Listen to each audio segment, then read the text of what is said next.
আজকে একটা মজার আইটেম করব। আইটেমটা হবে যে কি কি বিশ্বদৃশ্য খাবার খেলো না এমন ঘটনা বলি, অনেকগুলো আছে আজকে, সেগুলো এক এক করে আজকে তুলে ধরবো। প্রথম সমস্যা হলো, বুঝতেই পারতেছেন বাংলাদেশে এখন যে কোনো ইস্যু নিয়ে কথা বলেন না কেন সেটা ঘুরে ফিরে ওই হাদি কেন্দ্রিক একটা ব্যাপারের দিকে যাবে। এই দিক যেদিক থেকে শুরু করেন এটা পৌঁছাবে গিয়ে হাদি ইস্যুতে।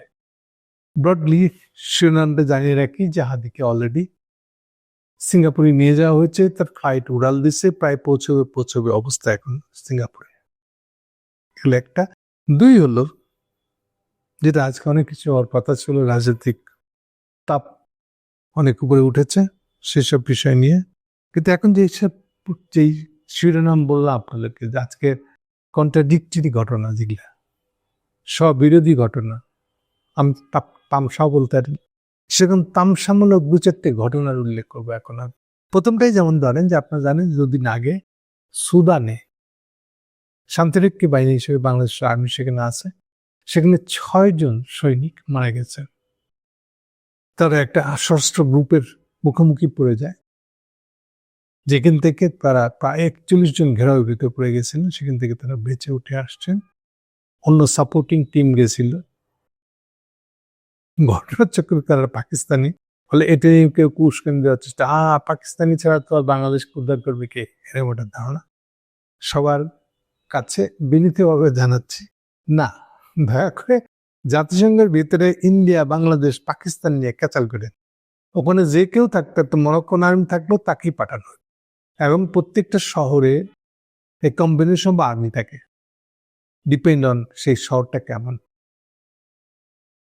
তো কমপক্ষে 3টা দেশের আর্মি তো থাকেই, এবং প্রত্যেকেরই কমপক্ষে একটা, যেটাকে আমরা বলি একটা লেফটেন্যান্ট কর্নেল নেতৃত্বে, আমরা যেটাকে একটা কোম্পানি দিই, একটা কোম্পানি থাকি 125 জন, ম্যাক্সিমাম থেকে 125 জন।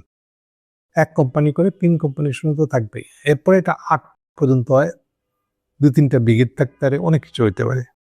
তো সেখানে স্বভাবতই পাকিস্তানিরা ছিল, পাকিস্তানে গেছিল রেস্কিউ করতে। তারা যখন আক্রান্ত হয়েছে, তারা খবর পাঠিয়েছে, সব পাকিস্তানে গেছে। সেইটা কথা না, কথাটা হলো এখন যে জায়গায় এই প্রসঙ্গে বিবৃতি দিয়েছেন, বিবৃতি কিন্তু শোক বার্তা বিবৃতি দিয়েছেন আমাদের ব্রিগেডিয়ার জেনারেল সাকত। কেমনি কি ব্রিগেডিয়ার জেনারেল সাকাওয়াতের সাথে শান্তি বাহিনী, ইউএন মিলল না তো। ওনার মন্ত্রণালয়, নৌ পরিবহন, বড়জোর শ্রম, এগুলো মিলে কি খাই খাতে, তাহলে কন্ট্রাডিকশনটা কোথায় বুঝছেন? আচ্ছা, ইনিশিয়েটিভ খুব বিজি, পরিচয় বলতেন এটা বিবৃতি লিখে পাঠা দিতে বড়জোর পররাষ্ট্র মন্ত্রণালয়। ব্রিগেডিয়ার সাকাওয়াত কেন? উনি কি ইউএন মিশনের কেউ একটা? ওনার ব্যাকগ্রাউন্ড তো তা বলে না। তাহলে এই হলো সেই কন্ট্রাডিকশনটা। তিনি ওখানে একটা এই প্রসঙ্গে একটা বার্তা দিয়েছেন। এগুলো কন্ট্রাডিকশন নাম্বার 1। নাম্বার 2, আজকে সারাদিনে যা হচ্ছে সোফার, গতকালকে থেকেই এখন পর্যন্ত আমি বিএনপির কোনো অ্যাক্টিভিটি দেখি নাই হাদিকে কেন্দ্র করে।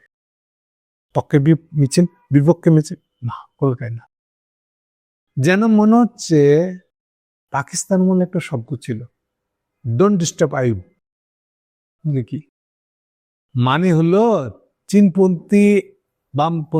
চীনপন্থী বামদেরকে, তোহা হক সাহেবদেরকে চীনের চোয়েলায় টিপে দিছিল যে তারা আইব কেন ডিস্টার্ব করছ না, বুঝছো? সে ডোন্ট ডিস্টার্ব আইবের নীতিতে এই যে আলটিমেটলি ভাসানী আউট হয়ে গেল। দেখেন 69 গণঅভ্যুত্থান আপনারাই বলতেছেন এটা হলো ভাসানী নেতা, সে জেলে। আর আওয়ামী লীগ তখন উঠে আসে নাই। এমনকি তোফায়েল যখন ফুল দিতে যাচ্ছে এখনকার ঢাকা মেডিকেলের এমার্জেন্সি ডান পাশে, তখনও কিন্তু তোফায়েল যাচ্ছে, সাথে যেতে হচ্ছে অন্যদেরকে সাথে নিয়ে, যারা সবার ব্যাকগ্রাউন্ড হলো ভাষায় নেই। আপনারা অনেকেই হয়তো জানেন না, খেয়ালও করেন নাই, এই যে আসাদ গেট বলে, এই আসাদ থেকে আসাদ হলো বাসন ল্যাপের কর্মী, বাড়ি নরসিংদী, শিবপুর নাকি শিবপুর। ওই 69 গণহত্যা নিহত হওয়া লোক। ফলে ওখানে আওয়ামী লীগ কেউ না, ওখানে কিন্তু বাসিন ল্যাপ কেউ। কিন্তু এই জিনিসটাই আবার যখন 2 মাস পরে, তাহলে আওয়ামী লীগ মানে শেখ মুজিব নেতা হয়ে গেল কেমন 71-এ। এই রহস্যটা খুঁজার চেষ্টা করুন, তাহলে এই ডোন্ট ডিস্টার্ব আইবটা বুঝতে পারবেন। যেখানে টিপটা দিছিল চীনাপন্থী, চীনা কমিউনিস্ট পার্টি, যে তোমরা আইবকে ডিস্টার্ব করো না, আইব আমাদের হয়ে কাজ করতে আছে। এটা নিয়ে অন্য সময় আমার লেখা খুঁজে আছে পড়ে নিয়েন। ওকে, তো বিএনপি যেন ডোন্ট ডিস্টার্ব ইনুস টাইপের একটা প্রোগ্রাম চালাইতেছে। এই জন্য তারা এই বিষয়ে হাদিকে হত্যা করার চেষ্টার বিরুদ্ধে, ইনুসের বিরুদ্ধে কোনো কথা বলতে রাজি না। এটা একটা মজা না? তার চেয়ে মজা হলো আজকে ঢাকা ইউনিভার্সিটি থেকে যে মিছিলটা গেছে, ঘোষণা দিয়েছে তারা 6ষ্ঠ মন্ত্রণালয় ঘেরাও করবে সাদিক কায়েমের নেতৃত্বে। সেখানে কোনো দলীয় জিনিস পরিচয় ছিল না, কেউ দলীয় পরিচয় দেয় নাই। সাদিক কায়েম না, সে শিবির জামাতের না, সে ডাকসুর বিবি হিসেবে গেছে।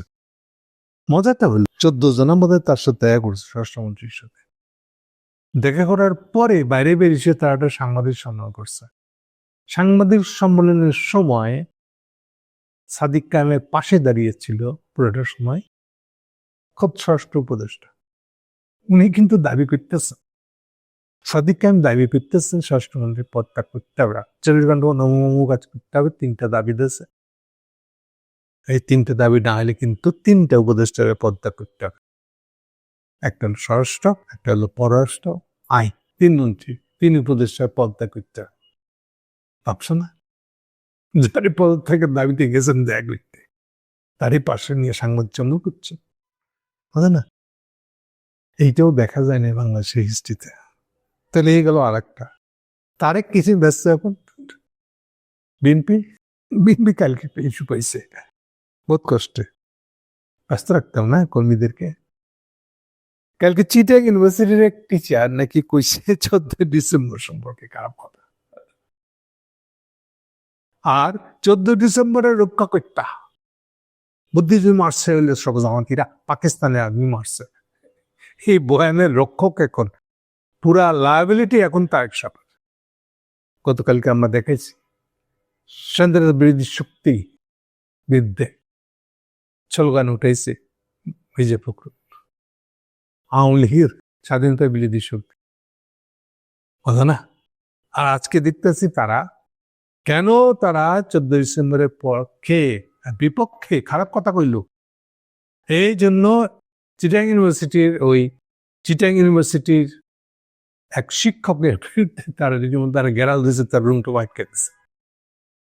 হেবি মজা।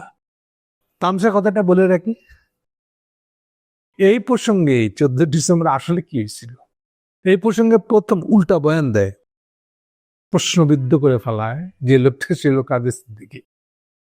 ও পরিষ্কার করে বলে যে এই লোকগুলা ডিসেম্বর পর্যন্ত পুরা সরকারের টেকা খায়া, বেতন খায়া তাদের বাংলাদেশ থাকতে, ঢাকায় থাকতে কে বুঝছে?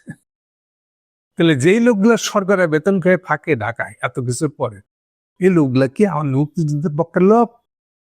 এটা হলো কাদের সিদ্দিকী প্রশ্ন। এটা হলো মুখ্য প্রশ্ন, সবার কাছে হয়ে গেছে।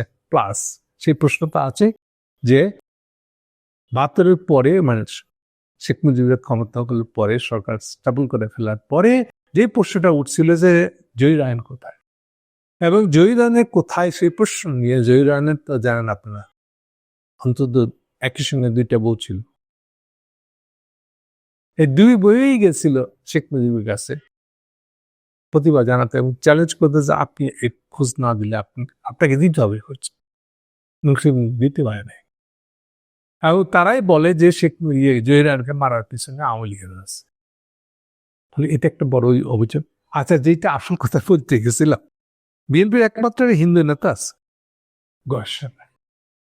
গয়েশ্বরের ভিডিও পাওয়া হচ্ছে আজকাল। উনি হাসিনা বলে বলছে এই যে 14 ডিসেম্বর এটা কাঁদে না, আপনারা দেশে থাকলেন কে?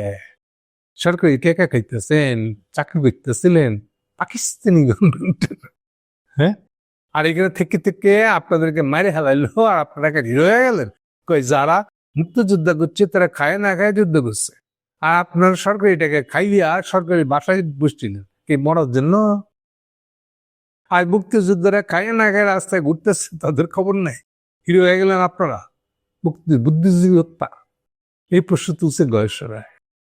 তাইলে এখন বিএনপির যে সমস্যাটা হবে হয়ে গেছে অলরেডি, তো তারা গয়েশ্বর রায়কে ফালাই দিয়া জামশিদ মানে কি, এটাও একটা বড় ধরনের কন্ট্রাডিকশন নয় কি? আর একটু আগাই, এই স্বরাষ্ট্রমন্ত্রীর কথাটা বলার সময় আরেকটা পয়েন্ট বাদ গেছে। স্বরাষ্ট্রমন্ত্রী সাদিক কামাল লম্বা বক্তৃতা পরে কিন্তু পুরা দাঁড়া দাঁড়া শুনছেন, তার মুখের দিকে তাকে বোঝা যাচ্ছে অস্বস্তিতে ভুগতেছে, তার নামে গালি দিতেছে। সাদিক কামালের বক্তৃতা শেষ হইলে পরে উনি এবার মাইক নিয়ে বইতেছে, আমরা এদের দাবির সাথে একমত। মজা না? কন্ট্রাডিকশন নাকি? তামছার কন্ট্রাডিকশন, এগুলা খারাপ কন্ট্রাডিকশন। লাস্টে একটা কন্ট্রাডিকশনের কথা বলে শেষ করব। আমি যারা জানেন ভিতরে খবর তারা তো জানেনি, আমি একটু সবাইটা জানাই দিই ব্যাপারটা। গতকাল সন্ধ্যা থেকেই হাদিকে বিদেশে পাঠাতেই হবে এবং ইউনুসের টাকা না নিয়ে, ইউনুসের সাহায্য না নিয়ে, এইরকম ভাবে একটা জোসিপটা পড়ে কালকে সন্ধ্যার পর থেকে। এইটাকে কোনো মতে কষ্ট করে থামাইছে ইনসাফ, মাথা গরম করানো বাবারা কোয়েট থামাইছে। তারা অলরেডি অ্যাম্বুলেন্সের অর্ডার দিয়ে নিজেরা খরচ দিয়ে চামড়া তুলে হলো এই ধরনের জিনিস খারাই গেছিল। বহু কষ্টে ইউনুসের ভিতরে মাথা গলায় বলছে, বাবারা মাথা খারাপ করো না, আমি সব টাকা পয়সা অ্যারেঞ্জ করে দিবানে, চিন্তার কোনো কারণ নেই।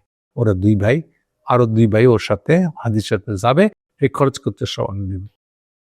তো এইটা তো ধরেন এক ধরনের ওই মাঠের আলাপের মধ্যে থেকে গেছিল। আজকে করছে কি আমাদের অর্থ উপদেষ্টা সালেউদ্দিনের একটা বিবৃতি ছাপা হয়েছে, বক্তব্য।